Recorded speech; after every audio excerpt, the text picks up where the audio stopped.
Okay, मेरी आवाज आ रही है? Can you here? तो मैं व्हाइट बोर्ड शेयर करता हूँ। आमिर, तुम अगर हो तो अटेंडेंस देख लेना। अगर आमिर नहीं है तो कोई इसका स्क्रीनशॉट लेके अटेंडेंस आमिर को सेंड कर देना, क्योंकि मेरा वही है ना, मेरा मत है ये फोन, मेरा लैपटॉप है। ओके, सो लास्ट टाइम हम बीच में रुक गए थे। नहीं, बीच में नहीं, शुरुआत में, अभी शुरू किया ही नहीं। What was that? हाँ, हम ये करने वाले थे हेडमार्ट्स थ्योरम, उससे हम गर्श-गोरेंज थ्योरम करना चाहते थे। तो हेडमार्ट्स थ्योरम ये था, हेडमार्ट्स थ्योरम ये था कि for any matrix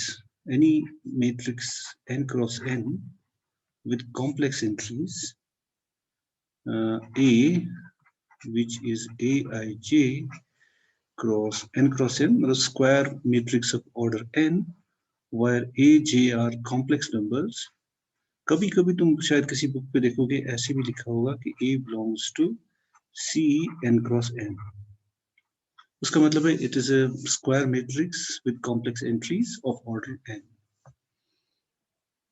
ओके, तो ये हमने कहा था. Then we have then the determinant of A in modulus. हाँ चलो मॉड फिर से लगाएंगे, क्योंकि डिटर्मिनेंट का भी यही है ना सिंबल, लेकिन यहाँ पे पहले डिटर्मिनेंट है because it would be complex number, मतलब रियल भी हो सकता है but it would be complex, तो उसको मॉडुलस ले रहे हैं. This is less than equal to product I runs from 1 to n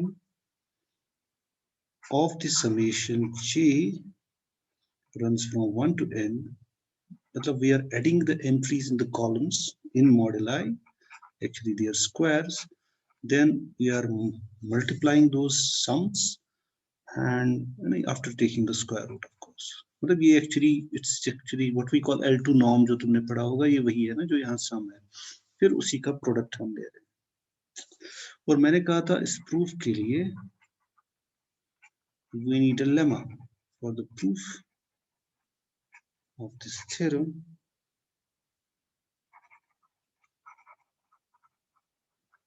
We need this lemma, और lemma ये है कि if A is a positive definite matrix, Aij of course n cross n, a positive definite matrix,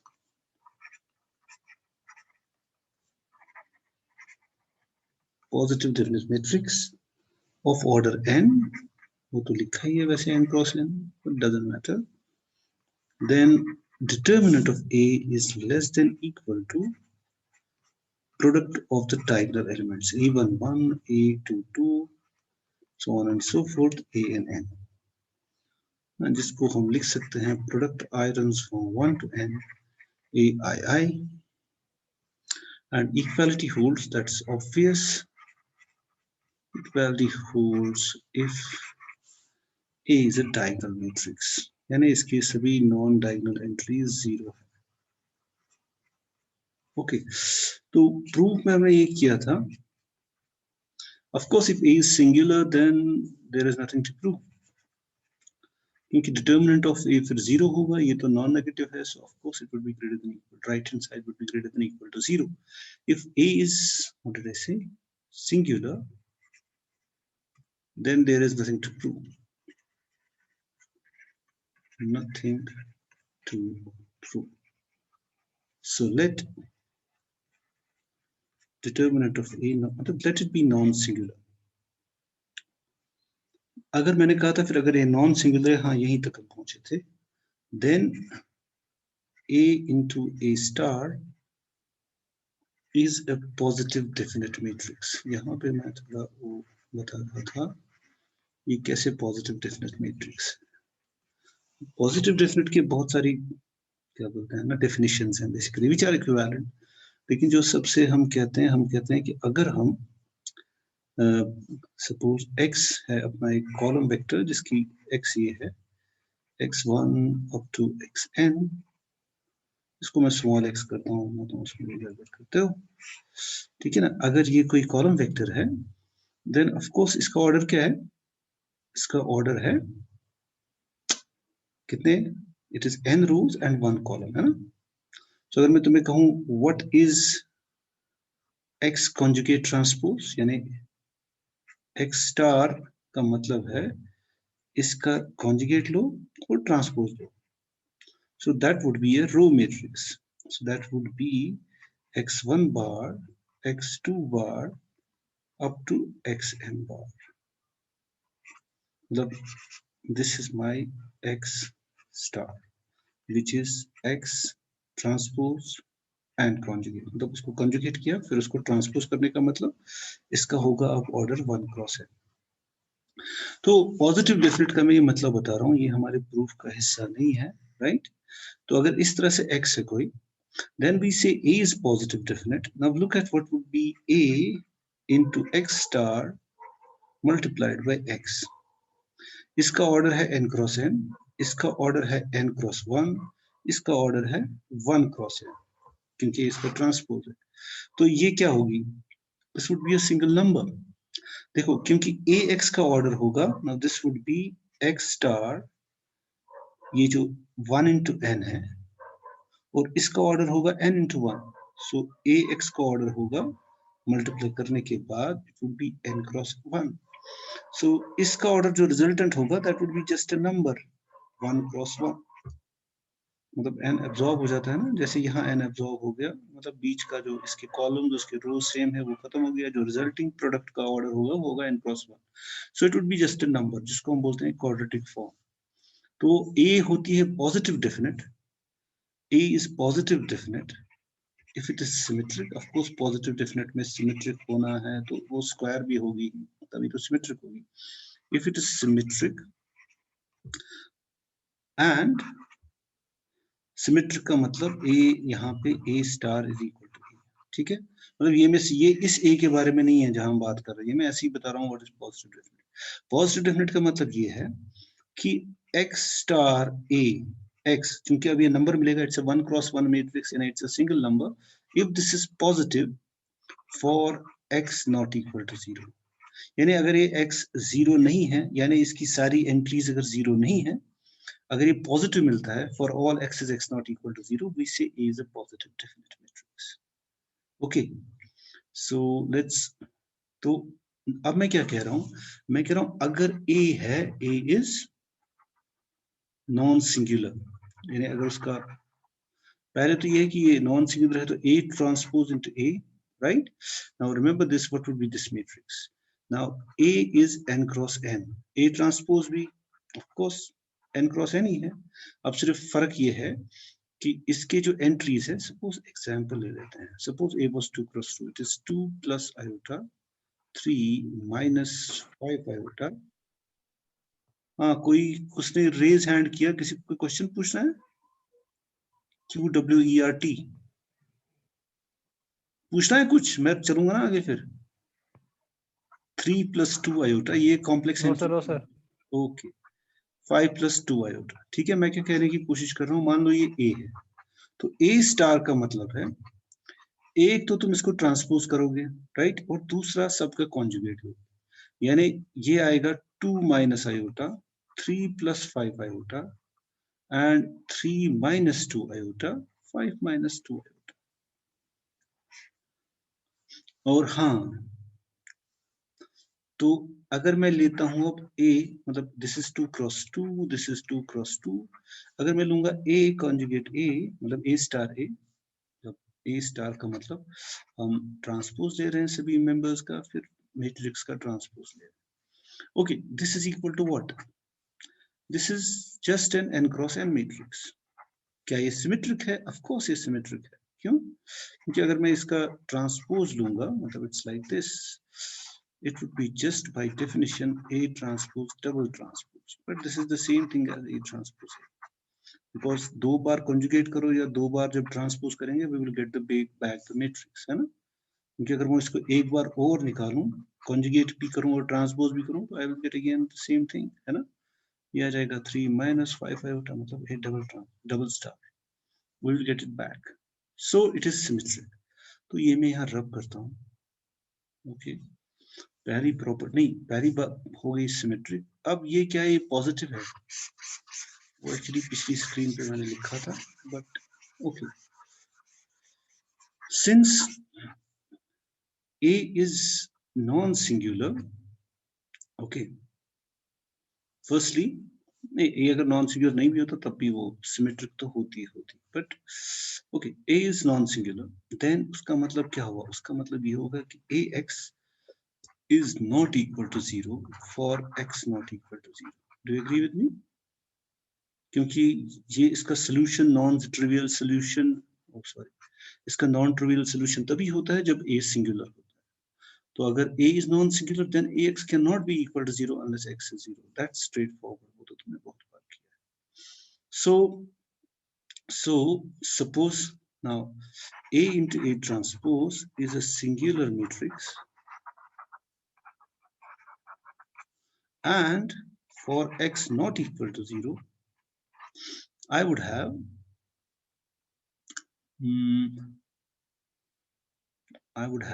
अगर मैं लूं x star a star, मुझे दिखाना ये जो है, this would be a positive number for x not equal to 0. Now this is equal to a star x whole star. चलो पहले मैं इसको जरा खोलता हूँ. ओके, तो मैं सीधा लिखता हूँ थोड़ा सा. I have to show that x into a star using the associativity of the matrix multiplication. Sorry, यहाँ star होना चाहिए. ये दिखाना ये positive है. So this can be written as x star a into a star x, but that is the same thing as a star x whole star into a star x, right? चलो बजाय इसके मैं ये लेता हूँ, मतलब ये भी सही है लेकिन थोड़ा सा हमें एक स्टेप एक्स्ट्रा करना पड़ेगा. I should have taken, मतलब एक ही बात थी वैसे, मतलब बजाय इसके मैं लूंगा a, मैंने क्या लिया है a ट्रांसपोज, मैं इसको लेता हूँ a ट्रांसपोज a, बात वही है. सो ये यहाँ अगर a ट्रांसपोज a होगा, थोड़ा सा हमें एक स्टेप कम करना पड़ेगा. आइडिया तुम समझ जाओगे. मैं इसको थोड़ा ऐसे अगर लिखूंगा, it would be a transpose a, but that would be the same as a transpose a. तो उसके लिए मुझे क्या है कि मैं यहाँ ये हटा सकता हूँ, एक स्टेप हमारा कम होगा, क्योंकि लास्ट पे हमें फिर वो ट्रांसपोज लेना पड़ेगा. So it can be written as ax whole transpose into ax. Now जैसा कि हमें इससे पहले मैंने कहा था, this is a column vector, है ना, because this is just a column. a into x का ऑर्डर है, ये है n क्रॉस n, ये है n क्रॉस 1, तो इसका मतलब इसका ऑर्डर है n cross 1. So this is a column vector. When we multiply a column vector by its transpose, we get the dot product. So this is actually dot product of these vectors, which is nothing but mod of ax ka square. Of course, this cannot be 0 unless ax is 0. किसी भी vector की length 0 नहीं हो सकती unless वो vector 0 हो, which implies, now since ax cannot be 0 because a is non-singular, therefore this also cannot be 0. So which implies a star a is positive definite. Positive definite. Okay, once हमने वो कर दिया फिर तो काम हो गया. Therefore by above lemma, therefore जिसको हमने प्रूव नहीं किया, by lemma, इसके जो डिटर्मिनेंट होगा, यानी determinant of a into a transpose would be the product of conjugate elements, यानी it would be less than equal to product I runs from 1 to n a into, चलो a transpose into a, उसके जो diagonal elements हैं I, and you know that diagonal elements कैसे लिखे जाते हैं, and they would be of the type summation j runs from 1 to n a का ijth element of course A star का ijth element doesn't matter actually, into A का jith element. मतलब this is the definition of the product of a matrix. यहाँ star. Okay, which would be nothing but product I runs from 1 to n aij bar into aji. Sorry, a actually मैंने गलत लिख दिया क्योंकि मैंने यहाँ transpose किया ना, सो उसका होना चाहिए index summation j runs from 1 to n, मतलब let me write it directly aij square. इसका इसके conjugates जैसे यहाँ था, conjugate से multiply करो, वो transpose करो, you will get the inner product square. So which implies that, अब देखो हमें पता है which implies that determinant of the product of matrix is determinant of A into determinant of this thing. This would be product I runs from 1 to n, इसको ऐसे ही रखेंगे, j runs from 1 to n, aij square.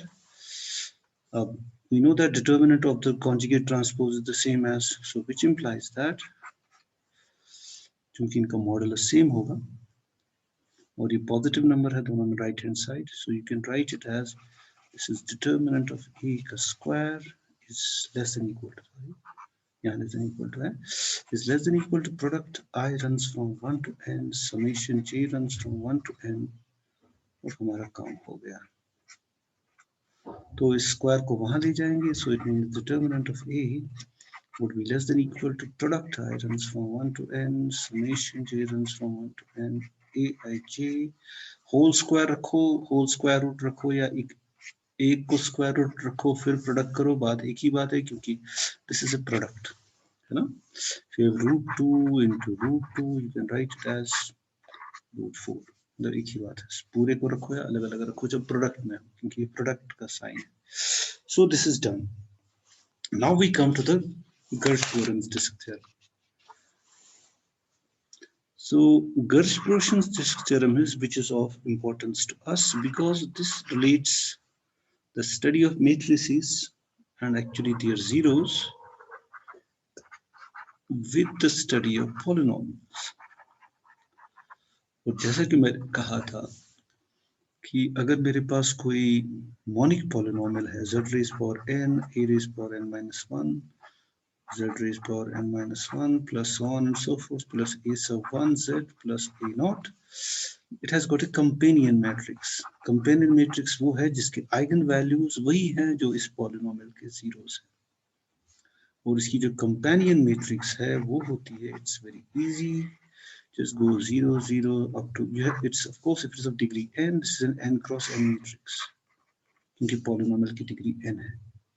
तो तुम जहां जाओगे इस तरह से जो है लास्ट क्या बोलते हैं 0 0 जाके यहाँ पर हमें मिलेगा minus the constant term, then you go minus a1 up to minus an minus 1, और यहाँ पे आइडेंटिटी डालनी है, मतलब दिस वुड बी 0 1, मतलब इस टाइप की. This is the companion matrix. ये हम लास्ट टाइम थोड़ा एक आध एग्जांपल भी हम कर चुके हैं. तो अब Gersh-Goshen डिस्टिंक्ट थ्योरम को पहले हम स्टेट करते हैं. So again you have let A be equal to an n cross n matrix with complex entries, यानी aij belong to complex numbers. Then the characteristic roots, यानी characteristic roots, eigenvalues, eigenroots, the characteristic roots जो भी है तुम्हारे पास लो, इसके बहुत सारे नाम हैं, of A lie in the union of the disks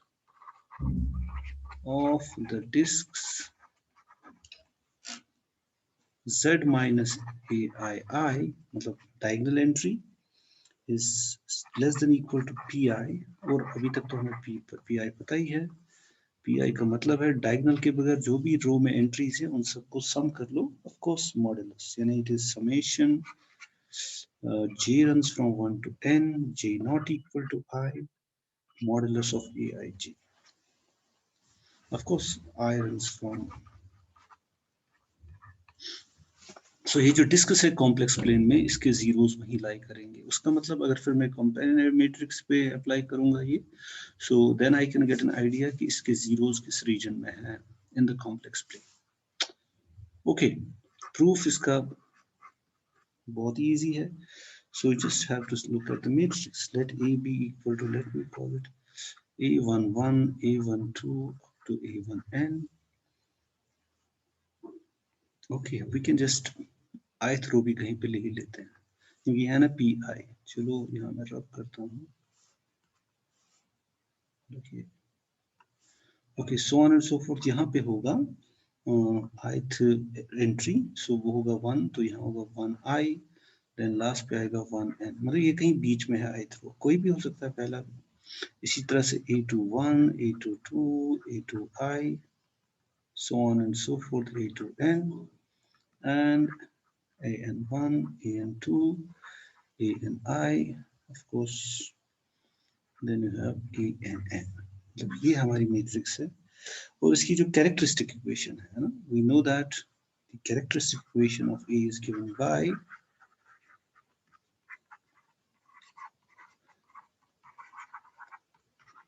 by A minus Z times this identity is equal to 0. That is, अब मुझे उसके लिए दूसरा पेज चाहिए। That is the determinant of A11 minus Z. Of course, then you would have somewhere here A12. Then you would have, of course, so on and so forth, A1i, A1n. Of course, then you would have A12, then A22 minus Z, so on and so forth, A2i, AIN। और अगर हम उसको भी include करना चाहें, ith column को भी, मतलब कोई हर्ज नहीं है। आई सॉरी, क्या था, 1 2 नहीं होना चाहिए, 2 1, सॉरी यहाँ 2 2 है। Okay, then you would have AI1, so on AI2, कहीं पे यहाँ पे आएगा AII minus Z, then AIN, and we go up to AIN, sorry, AN1, AN2, of course, then AN, यहाँ पे कहीं पे होगा ANI। ओके ओके, ये डिटर्मिनेंट है, सीधी लकीर है। Determinant, this is equal to 0. Now we know that, जैसा कि इससे पहले हमने हेडमार्ट्स इनइक्वालिटी में किया, so we know that by Hadamard's inequality,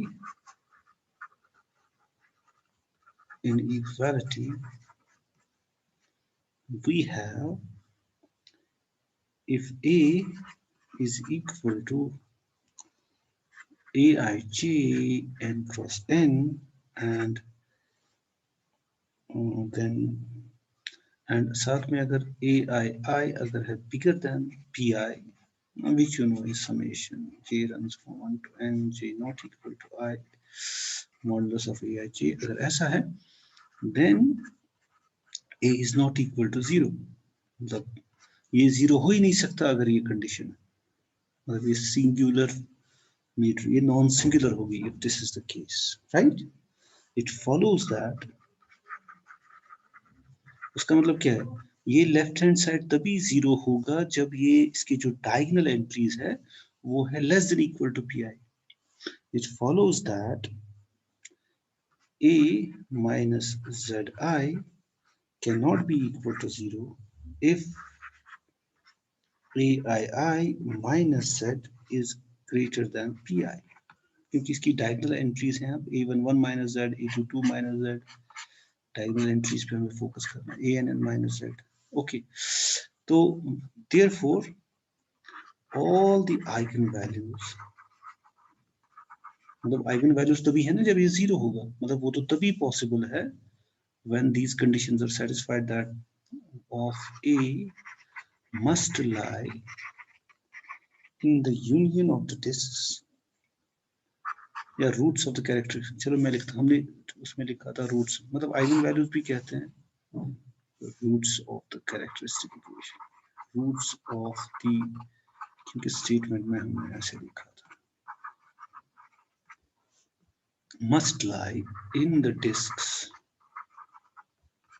ai minus z is less than equal to bi, क्योंकि अदरवाइज तो ये जीरो ही नहीं होगा। हम वो वैल्यूज ढूंढ रहे हैं z के जिनके लिए ये इक्वेशन सेटिस्फाई होगी, लेकिन ये तो तभी सेटिस्फाई होगी जब इसकी जो डायगोनल एंट्रीज हैं they are less than equal to sum of the non diagonal entries of the row, मतलब जिस रो में वो है। And we are done. So that was Gersh-Goran's disk theorem. So I think we should apply it to some example. So अब इसकी मदद से हम क्या कर सकते हैं, हम ले सकते हैं अब कंपेनियन मैट्रिक्स, क्योंकि अगर हमारे पास जीरोस, जैसे फॉर एग्जांपल ये ले सकते हैं हम, चलो इसमें तुम्हारे नोट्स में भी है वैसे, चलो ये करते हैं। सो pz अगर हम लें z raised power 5 minus 4z cube minus 3z square plus 2z plus 1, तो हम जानना चाहते हैं इसके जीरोस किस रीजन में हैं, but we want to use, क्या बोलते हैं, we want to use Gersh-Goran's theorem. मतलब ये हो सकता है क्वेश्चन ऐसे कि let p be equal to this. Now using the Gersh-Goran's disk theorem,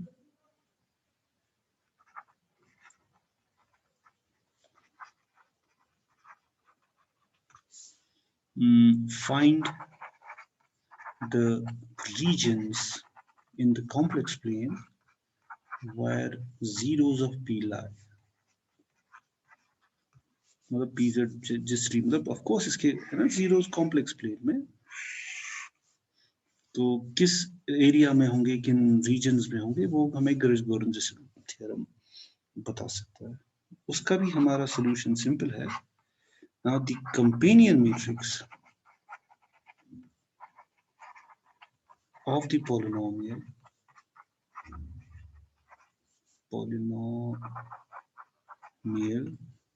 pz is given by क्या है, a इक्वल टू, जैसे कि मैंने कहा था, अब 0 0 करते जाओ, फिर यहाँ पे आएगी पहले कांस्टेंट टर्म, उसका नेगेटिव, ऑफ कोर्स सभी का नेगेटिव, फिर इसके बाद -2 का नेगेटिव। ऑफ कोर्स ये 5 डिग्री पॉलिनोमियल है तो हमारी मैट्रिक्स होगी, चलो मुझे एक्चुअली ये 5/5 ही है, इसमें डॉट डॉट लगाने की जरूरत नहीं है ना, तो बेटर है कि इसको ऐसे ही रखें 1 2 3 4 5, तो it has to be a 5+5। तो then here should be square का कोफिशिएंट, उसका नेगेटिव तो यहाँ 3 आएगा, फिर क्यूब का कोफिशिएंट है तो 4 आएगा, है ना, लेकिन फोर्थ पावर है ही नहीं तो उसकी जगह 0 आएगा, राइट। सो ये हो गए अपने 5 कोफिशिएंट, और फिर यहाँ आएगा of course you would have what 1 0 0 0 0 1 0 0 0 0 1 0 0 0 0 1, मतलब ये है इसकी कंपेनियन मैट्रिक्स, ठीक है। So applying Gersh-Goran's theorem, fourth power इसमें है ही नहीं, दैट्स गुड, फोर्थ पावर नहीं है, हाँ तो फिर इधर 0 आएगा, दैट्स गुड। ओके, एक्चुअली तुम्हारी एग्जांपल थोड़ी दूसरी है, बट उससे क्या फर्क पड़ता है। नाउ अप्लाइंग, इसको लिखते हैं बजाय ए के, चलो सी पी लिखते हैं। Okay, applying Gersh-Goran's theorem, disk theorem, the eigenvalues या characteristic roots of the companion matrix of P lie in the disks, कुछ नहीं करना है, एक तो है Z, मतलब इसका तो डायगोनल ही 0 है ना, तो यहाँ तो Z Z Z आएगा, तो it should be Z less than equal to sum of the moduli of the जो रिमेनिंग कॉमन, मतलब जो भी हमारी यहाँ तो एक ही है, so it should be less than equal to 1, z less than equal to mod of -2 plus mod of 1, that's 3, z less than equal to, should I write it now, 4, z less than equal to 5, ये तो ज़्यादा ही easy था, and of course last but not least z less than equal to 1। so इसका मतलब इसके सारे zeros मतलब इसमें lie करते हैं। पहला रीजन है अपना जिसकी रेडियस 1 है, दूसरा है 3 है, फिर है 5 और फिर वही है 1, है ना। तो इसका मतलब 5 के अंदर hence all the characteristic roots of pz, और यहाँ कौन सा है, हाँ 3 + 1 4, ठीक है, of cp lie in mod z less than equal to 5 and therefore all zeros of pz lie in mod z less than equal to 5. Okay, Aamir अगर तुम हो तो ये कर देना। इसके बाद और भी हम कर सकते हैं, इट्स नॉट दैट कॉम्प्लिकेटेड। जैसे फॉर एग्जांपल बड़े से बड़े, मतलब हमें एक आइडिया मिलता है, क्योंकि जितना इसकी डिग्री ज्यादा होती है पॉलिनोमियल की, उसके रीजन का जीरोस कहाँ पर है वो पता करना मुश्किल होता है। मतलब you could have 4z raised power 5 plus 3z raised power 4 plus 2z square plus 2z plus 2। जैसे अगर ये पॉलिनोमियल है, इसका मतलब ये वही है ना कि हमें इसके जीरोस के रीजन निकालने हैं यूजिंग गर्ज-गॉर्डन डिस्क थ्योरम। तो उसके लिए पहले इसको मॉनिक बनाना है, क्योंकि मॉनिक पॉलिनोमियल अगर मैं इसको, so let we find the regions of zeros of the polynomial, हम क्या करेंगे, let me call it qz equal to 1/4 of pz, क्योंकि जो इसके जीरो होंगे वही इसके भी जीरो होंगे, हमें कोई फर्क नहीं पड़ेगा। लेकिन this would be z5 plus 3/5 z4 plus 2/4, that's 1/2 z square plus 1/2 z plus 1/2। हम इसको अप्लाई करेंगे Gershgorin disc theorem. Now again, the companion matrix of Q is, let's call it CQ. This would be the matrix 0 0, कितनी है ये, 5th degree polynomial है तो 3 4, तो यहाँ आएगा इसका कांस्टेंट टर्म, दैट्स उसका negative -1/2। Then you would have of course, उसके बाद लाइन में हम लिख सकते हैं -1/2 -1/2, लेकिन क्यूबिक टर्म नहीं है तो 1 है, क्यूबिक टर्म नहीं है तो 0, फिर फोर्थ का है 3/5, नहीं 3/4 है, 4 से डिवाइड किया ना, 3/4, हाँ 3/4, and then you put an identity here, 4/4 identity, यहाँ 1 है, 0 0 1 0 0 0 0 1। So ये है इसकी कंपेरिजन मैट्रिक्स। तो अप्लाइंग द गर्श-गॉर्डन डिस्क थ्योरम जो तुम कर सकते हो,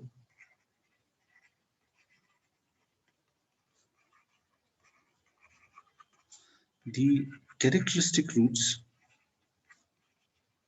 I should say all characteristic roots of the companion matrix of this Q polynomial lie in the regions,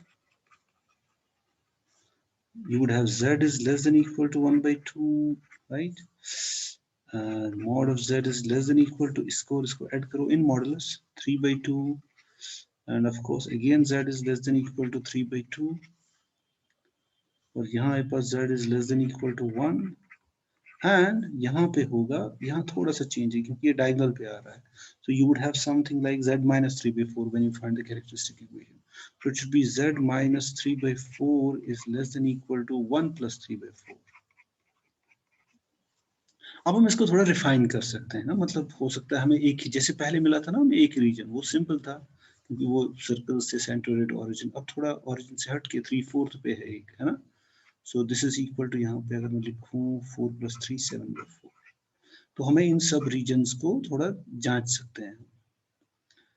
जैसे पहले तो ये है, देखो ये रीजन इसमें इंक्लूडेड है 3/2, है ना, 3/2 ये भी इंक्लूडेड है। तो अगर मैं कहूं कि hence in the union of the discs, क्योंकि ये इसमें आ ही जाएगा, 3/2 है ना, ये डेट रेडियस का है, ये एक है, ये है, यानी एक्चुअली हमें इस पे फोकस करना चाहिए, एक तो ये, और z minus 3/4 is less than equal to 7/4, इनके हो सकता है इसमें भी हमें एक ही डिस्क मिल जाए, लेकिन उसको हमें चेक करना होगा। एक तो है सपोज ये अगर 1 लेता हूँ, ये थोड़ा मुश्किल है वैसे, तो अगर ये 1 है, ये 2 है, तो एक तो है Z डेड वाला, है ना, ये इस डिस्क में है इसके जीरोस, और दूसरी कौन सी है, I have to center it at 3/4 and radius has to be 7/4. 3/4 हुआ यहाँ पे, रेडियस हुआ 7/4, यानी 1 प्लस मुझे लगता है ये, मतलब इस तरह से होगा। चलो ये मतलब ये नहीं हो सकता मर्ज, लेकिन हम कह सकते हैं, लेकिन अगर मैं इसको इतना बड़ा कर दूं, उसमें तो दोनों आ जाएंगी ना। सो आई कैन से दैट मतलब इसके सभी जीरोस होंगे mod z less than equal to, जो यहाँ पे पॉइंट था व्हाट वाज 7/4 प्लस 3/4 जो भी है, इट वुड बी अराउंड 2, मतलब 7/4।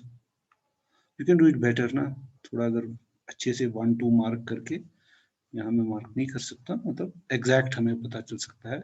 7/4 प्लस 3/4 कितना हुआ, ये होगा 1, नहीं 2 होगा शायद। 3/4 प्लस 7/4 इज इक्वल टू 10/4, यानी 2.5, मतलब 2.5 यूनिट्स की जो डिस्क है उसमें सारे आ जाएंगे। मतलब वो आ जाएंगे जब तुम ठीक से ये डिस्क बनाओगे, तुम्हें लगेगा कि इस डिस्क में सारे रीजन आ जाएंगे। बट बेटर स्टिल, अगर हम इसी को ऐसे ही लिखें, ये भी कोई गलत नहीं है, मतलब in the union of these two discs. और अगर उसको हम एक ही डिस्क में बना सकते हैं तो वेल एंड गुड, नहीं बना सकते तो ऐसे ही रखेंगे, मतलब इन रीजन्स में इसके सारे जीरोस होंगे। अब इसी तरह से तुम और भी करना, जैसे तुम ये कर लेना, ये तुम खुद कर लेना, Z4 plus Z cube plus Z square plus 1 plus iota into Z, मुश्किल नहीं है, सिंपली इसकी मैट्रिक्स बनानी, एंड 3 प्लस 2 आयोटा।